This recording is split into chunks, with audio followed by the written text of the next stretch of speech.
और जितना यहाँ पर कम डिग्री पर इसमें भर्ती ये निकलती है, आप ये मान करके चलो इसमें कंपटीशन भी उतना ज्यादा है। ये कैसी नौकरी है, तो कैसे बात कर रहे हो गुरुजी? अरे भाई 2023 में मेरा एक स्टूडेंट था जिसका ऑल इंडिया रैंक 13 था। आप उसका इंटरव्यू देखना भाई साहब, एमटीएस में साउथ में वो लड़का पोस्टेड था और एमटीएस में उसकी हजारों की संख्या में रैंक थी, लेकिन जब उसी ने सीजीएल का पेपर दिया ऑल इंडिया रैंक 13 आया। आप पीछे की बात छोड़ो, आप इस बार का 2024 का रिजल्ट देख लो। इस बार जो ऑल इंडिया रैंक 10 स्टूडेंट है सीजीएल 2024 में, वो एमटीएस में हवलदार के पद पर तैनात था और नारकोटिक्स डिपार्टमेंट में था, और एमटीएस से सीधा सीजीएल में ऑल इंडिया रैंक 10 आता है। सोचा है यहाँ पर क्यों? क्योंकि मेरे भाई एमटीएस में सारा का सारा जो खेल होता है वो इंग्लिश और जीएस का होता है, उसी के आधार पर कट ऑफ बनती है। तो लोगों को ये पता है कि भैया मैथ और रीजनिंग स्कोरिंग सब्जेक्ट है, इनमें हम स्कोर कितना भी कर ले यूज नहीं आना है, तो लोग दबा करके जीएस और इंग्लिश पढ़ रहे होते हैं। और वैसे केस में उनकी तैयारी इतनी बेहतर हो जाती है कि सीजीएल में उसी के नाम का वो बम फोड़ देते हैं और बढ़िया निकाल के लेके चले जाते हैं। इसका रिवर्स भी होता है, सीजीएल के अच्छे अच्छे कैंडिडेट जो सीजीएल में बढ़िया नंबर लेकर के आते हैं, एमटीएस में दूर कोसों दूर तक फेंके जाते हैं और सिलेक्शन तक नहीं हो पाता। मतलब अगर एक एक्साइज इंस्पेक्टर हो सकता है एमटीएस का पेपर दे तो उसका सिलेक्शन ना हो, और ये कड़वा है लेकिन सत्य है। सोच लीजिए इस पोस्ट के यहाँ बारे में। भाई जब 10वीं लेवल का है तो सीजीएल वाला भी भरेगा, सीएचएसएल वाला भी भरेगा, एमटीएस वाला भी भरेगा, तो कंपटीशन तो हाई होगा ना भाई। तो कंपटीशन हाई होगा तो बस ये समझ लो जितना आसान दिख रहा है उतना आसान ये है नहीं, सुनने और कहने में अच्छा लगता है।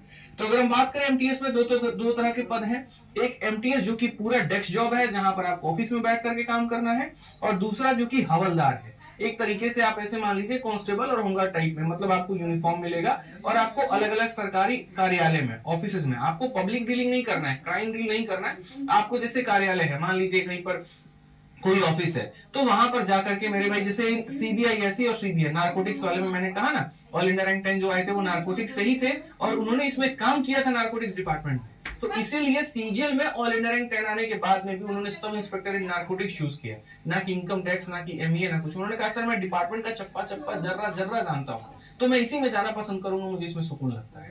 रात में मुझे ड्यूटी के टाइम पर बहुत अच्छा टाइम मिल जाता था, मैं पढ़ता। तो ये वाला एक डिपार्टमेंट है। एमटीएस वालों के लिए जो एज ग्रुप है वो 18 से 25 है, और इसके लिए जो एज ग्रुप है वो आपका 18 से 27 है।